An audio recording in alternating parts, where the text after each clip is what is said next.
People camp outside stores and crash websites, not for need, but for belonging. Look how drops make consumers feel chosen, turning products into membership passes. Supreme's $60 box logo tee once resold for $1,000. That's the biggest proof we have a brand just being the cultural currency. The scarcity stopped being a supply chain, it became a status design. So the secret here is a little bit of manipulation. The meaning of saying, hey, we only have this limited amount of shirts and it's gonna drop on X day, or it's gonna be a surprise X, and everyone is gonna have eyes on your brand.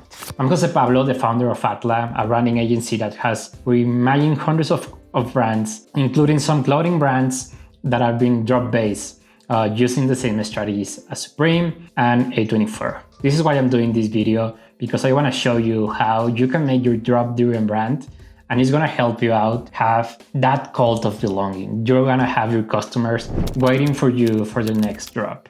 Another example I love is Tracksmith. They have a special collection for each of the marathon makers, and all the people who run them are just waiting them to come out. In the early 2000s, streetwear became the most important thing for different cultural niches. We have brands like Supreme start this ritual where every single of their drops became a social commentary, became a social belonging. On the other side, we have how A24 turned moving merch into collectibles. Brands treat hoodies like film posters, and they were obsessed with them. Or we have how Apple iPhone launches mimic drops, one day, single moment scarcity, right? You wanna be the first one to get the product because you won't be able to get it tomorrow. Even though they're gonna sell thousands and thousands, probably the next week or the next couple of months, you are waiting to be there and you wanna be the first one to have it because that sense of belonging. So it can be the same with your clothing. It can be the same with your brand. Maybe you drop 10 t-shirts the first week and everyone will want them, but then you can launch a few more. It's about the hype. You have to tease the moment with visual stories, whispers. Supreme leaks designs weeks early to full obsession. You have to create the moment, create one clear window. If you miss it, that's it. Then you have to have this view for community. Reward those who watch closely.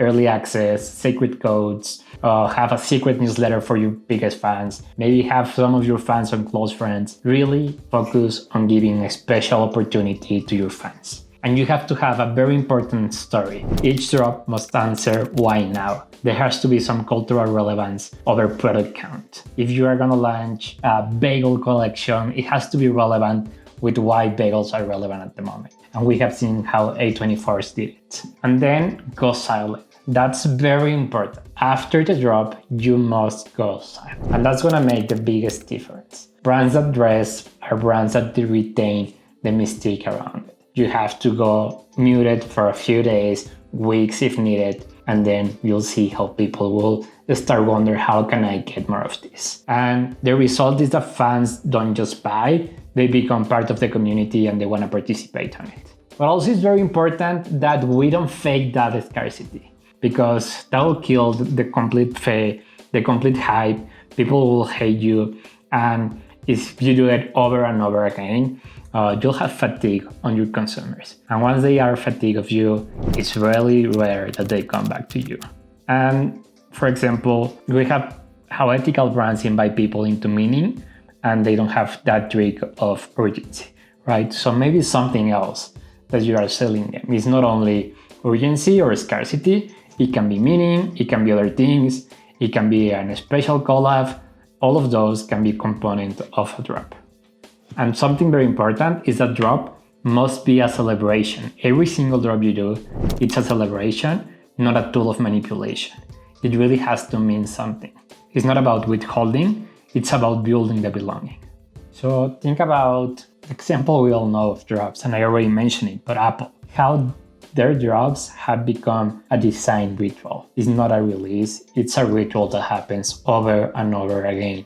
Happens once a year, twice a year, and we know the structure. At the point that it's boring now, but you have to have your rituals in the way you drop things. I mentioned Tracksmith with the majors, or maybe if you are a running brand, you might focus on the first race of the year and you do it every single year. And that repetition is what is going to start building those followers, that cult around you that it's gonna know this is their drop. So as I have said so many times, and you've seen it on my content, consistency is one of the most important elements to build a cult. And the intention of them is what keep it ethical, but you have to be very consistent. When you hype without honesty, everything collapses. So authenticity is really the new authenticity. Drops can't just be limited, they must mean something to people. Overusing exclusivity kills wonder, like hearing your favorite song on repeat. So really ask yourself when you're about to do a drop, I am making something exciting or not? Is this gonna be exhausting for my audience, my consumers, or is this gonna be emotional? So just really focus before trying to do a drop. Think about, is this gonna be emotional or not? If you fake, people will hate you. You really have to focus on the fact that great brands don't launch, they orchestrate. All of those brands does it is because they have very specific rituals from 0 to end, from when they are doing all the hyping until they rest. So those drop-driven brands win because they didn't design emotion on purpose. Anticipation itself becomes a product experience. The silent sells, rest phases let demand rebuild like a heartbeat. Absence amplified value. If you never go quiet, people never listen.